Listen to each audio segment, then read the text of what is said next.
शहादा तालुक्यातील वन विभागाच्या राणीपूर परिक्षेत्रातील तोरणमाळ येथे वन विभागाने मोठी कारवाई करत सुमारे 11 लाख रुपयांचे सागवानी लाकूड जप्त केलं आहे। विशेष म्हणजे पुष्प चित्रपटाला साजेशी घटना यावेळी दिसून आली। लाकूड तस्करांनी हे संपूर्ण लाकूड जमिनीत पुरून ठेवलं होतं। कारवाईच्या वेळी चक्क जेसीबीच्या मदतीने हे लाकूड बाहेर काढण्यात आलं। या प्रकरणी गुन्हा दाखल झाला आहे।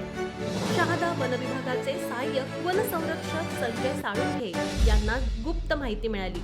त्यांनी याची पडताळणी करण्याचे आदेश राणीपूर वन क्षेत्रपाल महेश चव्हाण यांना दिले।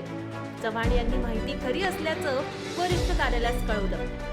त्यानुसार शहाद्याचे वनक्षेत्रपाल आशुतोष मेढे, धडगावच्या वनक्षेत्रपाल काटे, वनक्षेत्रपाल रणदिवे तसेच वनपाल, वनरक्षक, गार्ड, मजूर यांनी सुमारे 20 गाड्यांचा ताफा घेऊन तोरणमाळ जंगलातील पोटबांधणी परिसरात धाड टाकली। या कारवाईत सुमारे 11 लाख रुपयांचे 8 मीटरच्या सागवानी लाकडाच्या 310 दांड्या, आकारमान 5.5 घनमीटर व तुटीचे सागवानी गोल 2 घनमीटर अशा मुद्देमालाचा समावेश आहे।